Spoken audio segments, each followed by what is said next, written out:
तो चलिए एक बार फिर से आप सभी का स्वागत है दोस्तों हमारे यूट्यूब चैनल पर। दोस्तों आज के इस वीडियो में बात करने वाला है class 12 Hindi elective chapter number first, और चैप्टर का नाम हमारा है देवसेना का गीत और कार्नेलिया का गीत। देखिए इस चैप्टर से जितने भी इंपॉर्टेंट क्वेश्चन बनेंगे, ठीक है, देवसेना का गीत से भी देखेंगे और कार्नेलिया का गीत से भी देखेंगे, दोनों मिक्सिंग के क्वेश्चन। और इसमें कुछ 40 ऐसे क्वेश्चन हैं जो कि सिलेक्टेड है, ठीक है, तो इंपॉर्टेंट क्वेश्चन है। चलिए फटाफट एक क्वेश्चन को देखते हैं। तो चलिए देखते हैं आज का पहला क्वेश्चन। पहला क्वेश्चन क्या पूछा जा रहा है कि देवसेना का गीत के रचनाकार कौन है। तो देखिए इस गीत के रचनाकार है जयशंकर प्रसाद जी, ठीक है। तो जितने भी चैप्टर्स हैं और उसके लेखक हैं, इन सभी के नाम आप बहुत ही अच्छे प्रकार से याद कर लें, क्योंकि यहाँ से भी प्रश्न पूछे जा सकते हैं, ठीक है। तो देवसेना गीत के लेखक यानी कि रचनाकार है जयशंकर प्रसाद जी। चलिए दूसरा क्वेश्चन क्या पूछा जा रहा है कि देवसेना के प्रणय निवेदन कौन, ठीक है, कर रहा है। तो ये कर रहा था स्कंदगुप्त कर रहा था, ठीक है। तो करेक्ट आंसर आपका हो जाएगा स्कंदगुप्त। चलिए थर्ड क्वेश्चन क्या पूछा जा रहा है कि देवसेना का गीत किस नाटक से लिया गया है।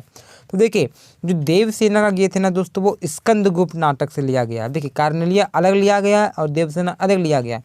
जो देवसेना का गीत लिया गया है वो लिया गया है स्कंदगुप्त से। क्या कि देवसेना जो है ना वो स्कंदगुप्त से प्रेम करती थी। तो इस प्रकार से आपका चैप्टर है, अगर आप चैप्टर को पढ़े हैं तो बहुत ही अच्छे से आप समझ जाइएगा। चलिए चौथा क्वेश्चन क्या पूछा रहा है कि देवसेना कौन थी। तो देवसेना मालवा के राजा बंधु वर्मा की बहन थी, ठीक है। याद रखिए जो देवसेना थी वो मालवा के राजा बंधु वर्मा की बहन थी। अगर आप सभी के एग्जाम में ऑब्जेक्टिव यानी कि 4 ऑप्शन एमसीक्यू टाइप का हो तो भी आप लिख सकते हो। 4 ऑप्शन देंगे, उसमें से को टिक मारना है।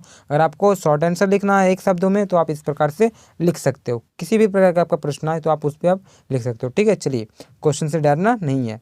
पांचवा प्रश्न क्या पूछा जा रहा है कि देवसेना ने अपना जीवन किस प्रकार बिताया। तो देखिए दोस्तों देवसेना जो है ना क्या है कि स्कंदगुप्त से प्रेम करती थी और उसको एक्सेप्ट नहीं किया। कौन एक्सेप्ट नहीं किया? देवसेना। तो इसलिए अपना जीवन वो ऐसा ही व्यतीत करते यानी कि भ्रमवश, यानी कि घुट घुट के वो जीती थी, ठीक है। तो भ्रमवश अपना जीवन बिताया। तो इस प्रकार से आपका जब चैप्टर पढ़ेगा तो उसमें लिखा हुआ भ्रमवश अपने जीवन व्यतीत किया है, ठीक है। चलिए छठा क्वेश्चन देखते हैं। यहाँ पे प्रश्न पूछा गया है कि देवसेना के जीवन रूपी यात्रा में कौन उसका साथी था। तो देखिए जितना भी उसका लाइफ रहा होगा एंड तक, ठीक है, वो तो एक्सेप्ट नहीं किया। तो उसके बाद उसका जीवन कैसा होने लगा, तो वो अकेला रहने लगा, ठीक है। जो देवसेना थी वो अकेले रहने लगा। तो उसके साथ कौन रहा? उसका अकेलापन, ठीक है। तो करेक्ट आंसर आपको बताना अकेलापन। जो देवसेना का जीवन रूपी यात्रा कैसा रहा, वो अकेलापन सा रहा, ठीक है, यानी कि अकेले रहती थी। चलिए सातवां प्रश्न देख लेते हैं। यहाँ पे प्रश्न पूछा रहा है कि देवसेना के जीवन में, ठीक है, किसने विवाह की तान उठाई। तो वो स्कंदगुप्त ने उठाया था। किसने दोस्तों? वह स्कंदगुप्त, ठीक है। चलिए आठवां प्रश्न देखते हैं। यहाँ पे प्रश्न पूछा गया है कि कार्नेलिया का गीत किस नाटक से लिया गया है। देखिए इससे पहले हम लोग देवसेना का देखे थे क्वेश्चन, अब आगे हम लोग कार्नेलिया वाला। कार्नेलिया का गीत है ना दोस्तों वो लिया गया चंद्रगुप्त से, ठीक है। कार्नेलिया का गीत याद रखिए चंद्रगुप्त से लिया गया है और आप सभी का देवसेना का गीत स्कंदगुप्त से लिया गया है। दो चीज़ें याद रखिए। पहला आप सभी को पूछ लिया जाए कि कार्नेलिया का गीत कहाँ से लिया गया, तो कार्नेलिया का गीत चंद्रगुप्त से, ठीक है। और जो आपका ये जो हो जाता है ना और देवसेना का गीत वो हो जाता है आपका स्कंदगुप्त। दो चीज़ें आप याद रखिए। चलिए आठवां हो गया। नौवां देख लेते हैं। यहाँ पे क्या प्रश्न पूछा गया है कि कार्नेलिया किस नदी के तट पर, ठीक है, अरुण यह मधुर देश हमारा गीत गा रही। तो ये आप सभी को याद ही होगा, अरुण यह मधुमय देश हमारा, जो वो गा रही थी, भारत की जो विशेषताएं बता रही थी बहुत ही अच्छे प्रकार से। क्या भारत की विशेषताएं हैं, भारत के बारे में बहुत अच्छी अच्छी चीज़ें वो बता रही थी, ठीक है। तो इस गीत के माध्यम से तो ये कहाँ पे गा रही थी, वो सिंधु नदी के किनारे, ठीक है, सिंधु नदी के तट पर, यानी कि करेक्ट आंसर आपका सिंधु हो जाएगा। चलिए तो चलिए बात कर लेते हैं 10वां प्रश्न की। क्या प्रश्न पूछा जा रहा है कि कार्नेलिया किसकी पुत्री थी, ठीक है। दोस्तों कार्नेलिया जो थी वो सेल्यूकस निकेटर की पुत्री थी। क्या हुआ कि जब सेल्यूकस निकेटर चंद्रगुप्त मौर्य से लड़ाई कर रहा था, यानी कि युद्ध कर रहा था, उस समय क्या हुआ कि सेल्यूकस निकेटर हार गया, ठीक है। 305 ईसा पूर्व में सेल्यूकस निकेटर हारा, ठीक है। और जब हार गया ना तो कार्नेलिया का विवाह चंद्रगुप्त मौर्य से करवा दिया गया, ठीक है। तो सेल्यूकस निकेटर की पुत्री का विवाह किनसे हुआ? सबसे पहले तो हम लोग जान गए हैं किससे हुआ, चंद्रगुप्त से। और सेल्यूकस निकेटर का पुत्री था कार्नेलिया, ठीक है। चलिए आगे बात करते हैं हम लोग 11वां प्रश्न। यहाँ पे प्रश्न पूछा जा रहा है कि कार्नेलिया का गीत में कौन सा रस प्रधान है।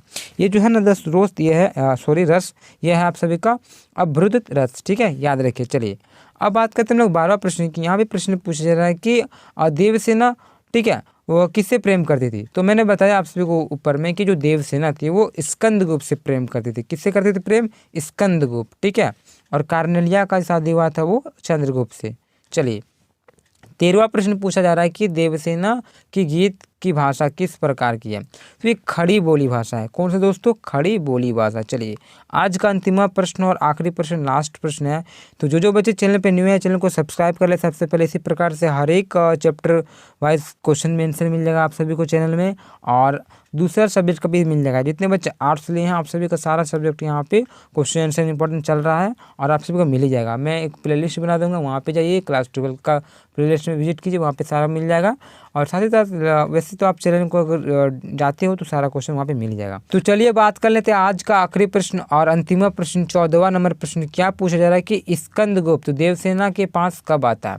देखिए जो स्कंदगुप्त है ना, और देवसेना के पास एकदम अंत समय में आता है, एकदम लास्ट एंड में, ठीक है। तो जीवन के अंतिम क्षण में क्या होता है कि स्कंदगुप्त भी देवसेना से प्रेम करने लगती है, ठीक है। तो इस प्रकार से आपका कुछ कहानी था, और इस चैप्टर से जितने भी इंपॉर्टेंट क्वेश्चंस बने हर एक क्वेश्चन को देखें। इसी प्रकार से चैनल पे वीडियो पाने के लिए चैनल को सब्सक्राइब कर लें, चैनल से जुड़े रहें, ठीक है। तो बहुत बहुत धन्यवाद चैनल को सब्सक्राइब करने के लिए। इसी प्रकार हम लोग नेक्स्ट वीडियो मिलते हैं। अगर इंस्टा पे फॉलो करना चाहते हो तो मैं लिंक डिस्क्रिप्शन में डाल ही दूंगा, वहाँ पे आप फॉलो कर सकते हो। किसी प्रकार की समस्या हो तो आप पूछ भी सकते हो। तो नेक्स्ट वीडियो मिलते हैं दोस्तों। जय हिंद, जय भारत।